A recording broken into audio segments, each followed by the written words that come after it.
30-06 John here, and today what we're going to be talking about are the basic firearms one needs for self-defense and survival type situations. Some people will say, well, we're coming out of the pandemic. Why do we need guns for self-defense? We've already been through the worst of it. Crime is at an all-time high. It's actually getting worse than when the pandemic started. There are radical groups out there like Antifa and other groups that are creating havoc. So everyone has to be prepared. You might have bought guns during the pandemic that because that was the only thing available. So let's review what guns everyone should have and see if there's any holes in anyone's arsenal.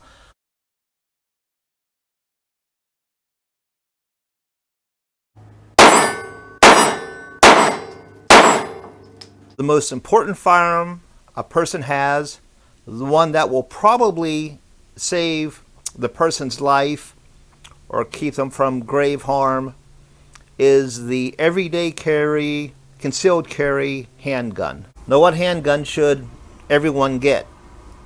Well, if you have a bunch of handguns already, then it's not an issue.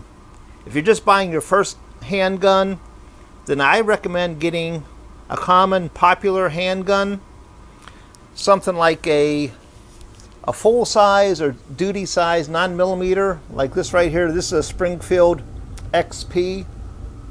It's a nice handgun. I would also stay with a common manufacturer. There's a lot of good 9mm handguns out there, especially sort of the compact size, sort of like this M&P Shield right here. This is a nice little handgun. It's not too small, but it's pretty easy to shoot. This is from Smith & Wesson. Now, I would not get a really small handgun like this right here as my primary defensive handgun. This is a Ruger LCP in 380. This is sort of a very tough gun to shoot. Some people might want to use a revolver like this 357 Magnum. You could also shoot 38 specials, of course. Ammunition for this is becoming easier to find. I know a lot of people are trying to find any type of 38 special, 357 Magnum before they couldn't. Now I'm starting to see it on the shelves.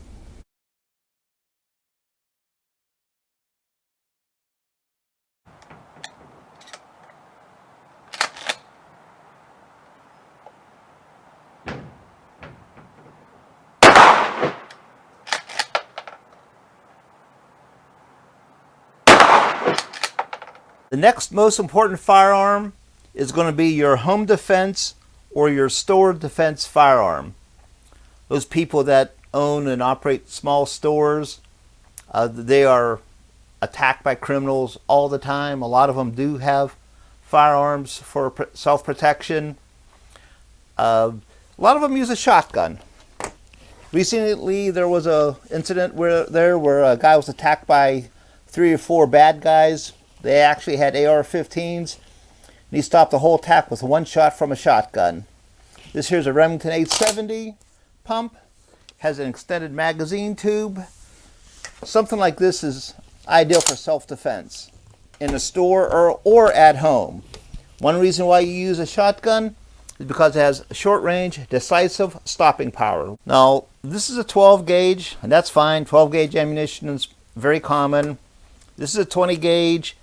Hunting ammunition is common. Self-defense ammunition is less common, but still a good choice. What I wouldn't recommend is a 410. 410 ammunition for a long time, for about a year or halfway since the pandemic started, has been hard to find.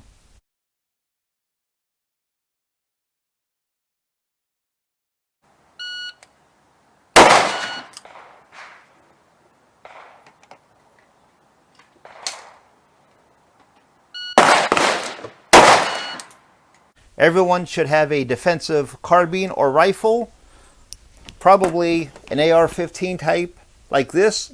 Make it as close as possible to mil-spec. I would not get a side charging handle. There's a lot of different options. I would sort of leave it close to a military type of AR-15. Also, I would get it chambered in .223 since it's such a common caliber. A lot of ammunition out there for it. But you may not need one, but owning a firearm like this turns you into from a serf into a citizen. It makes you part of the process. That is why the Antifa type people are always carrying AR-15s now, or AK-47s. They're already training and armed. You should be too. If you can't own an AR-15 type rifle, there are other choices available. One would be a Henry lever action rifle like this. Not many areas prohibit a lever action rifle. This holds, I think, 6 or 8, 16.25-inch barrel. It's short. I put a red dot sight on it. This is a .44 Magnum. Good firearm if you can't own an AR-15. The next choice is a little controversial, but it's still a fine firearm, and that's a Ruger Mini 14. Well, why would you choose a Ruger Mini 14 instead of an AR-15? Well, a lot of areas don't allow AR-15s. A Ruger Mini 14, because it doesn't have a pistol grip stock, this one here does not have a flash hider on it, is a legal firearm. It's a viable choice. They've been making these things for probably 50 years.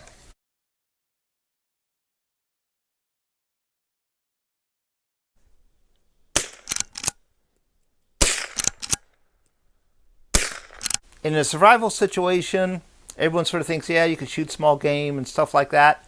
But even for a self-defense situation, a .22 is pretty useful.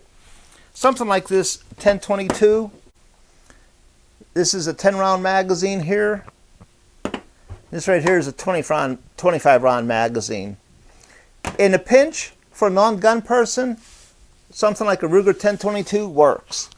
For those places where you can't own a semi-automatic .22, a lever-action .22 is pretty common. The advantage of a .22 lever-action like this with a tubular magazine is that you could shoot .22 long rifle, longs, and shorts. That has certain advantages, but nothing wrong with a lever-action .22.